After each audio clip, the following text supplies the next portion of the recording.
Na segunda-feira agora, dia 23, vai caducar, como se fala, aquela medida provisória que alterou alguns pontos polêmicos da reforma trabalhista. A reforma trabalhista, publicada no final do ano passado, trouxe algumas mudanças importantes para alguns, mas trouxe alguns pontos que causaram algumas discussões e preocupações, inclusive envolvendo, por exemplo, gestantes. As gestantes sempre mereciam uma atenção especial, lógico, porque a condição da mulher grávida exige essa situação especial. Só que a reforma trabalhista, entre outros pontos, permite, por exemplo, que a mulher gestante trabalhe em ambiente insalubre.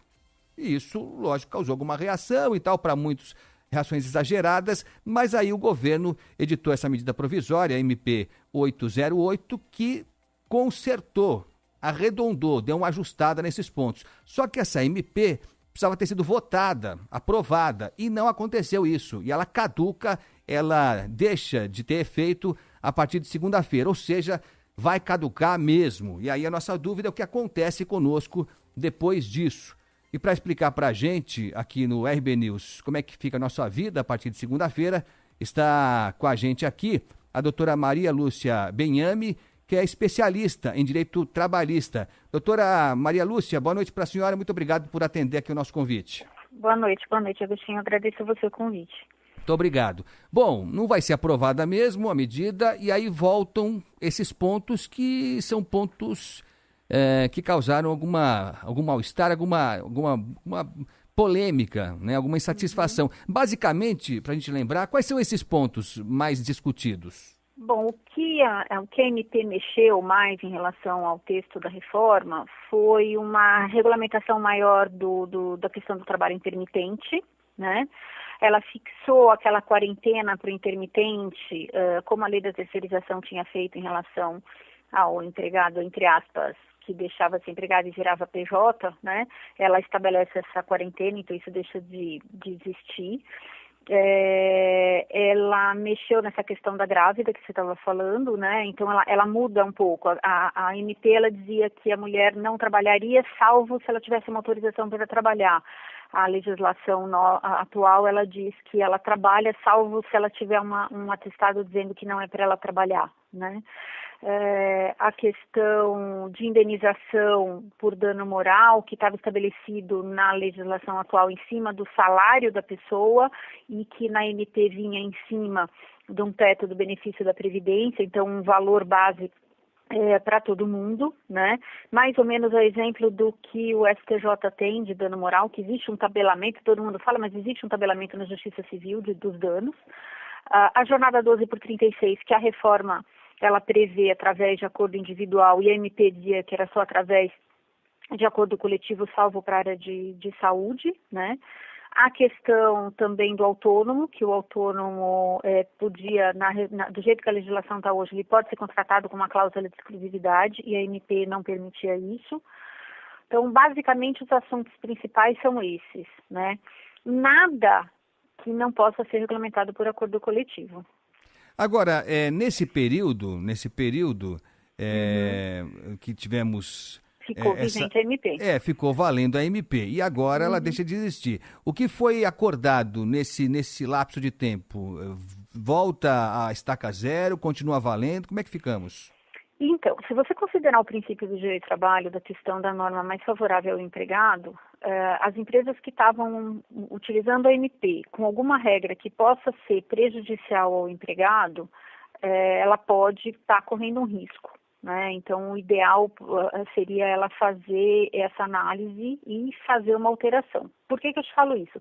Quando entrou em vigor, por exemplo, a questão do adicional de periculosidade para o vigilante, esse adicional passou a ser aplicado para todos os contratos vigentes, né? Então, a empresa não pagava, no mês seguinte começou a pagar. Então, como existe essa situação de risco, de interpretação, algumas regras como essa questão da indenização em cima do último salário, que começou a ser contestada como uma norma inconstitucional, eu acho que ainda vai gerar uma maior discussão até de constitucionalidade de alguma das regras que foram mantidas, né? Então, é uma situação de insegurança jurídica bastante grande para as empresas. É necessário um estudo cuidadoso do que foi aplicado, de se a alteração é prejudicial ou não, né? É caso a caso. Porque, por exemplo, se a empresa tinha uma 12 por 36 por acordo coletivo, então, ainda que agora possa ser individual, ela está segura, né?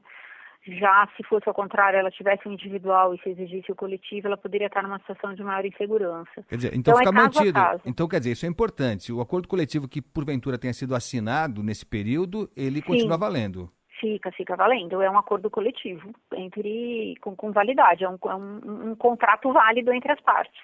Tá certo. Doutora Maria Lúcia Benhame, só para a gente encerrar, eu agradeço de novo a sua atenção aqui com o ouvinte da Bandeirantes.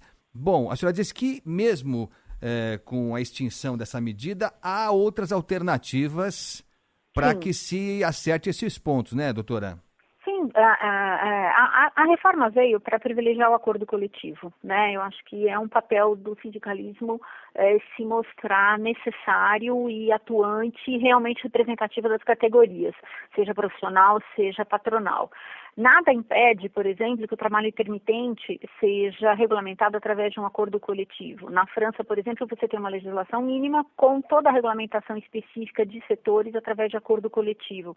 Eu acho que no Brasil o que se precisa aprender é como usar o acordo coletivo, né?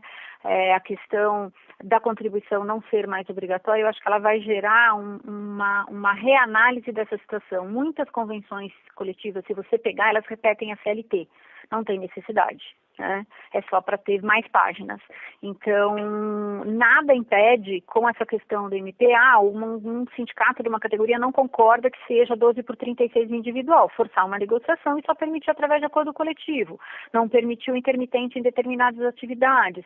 Quer dizer, nada impede que haja uma negociação coletiva efetiva e um acordo coletivo saindo daí.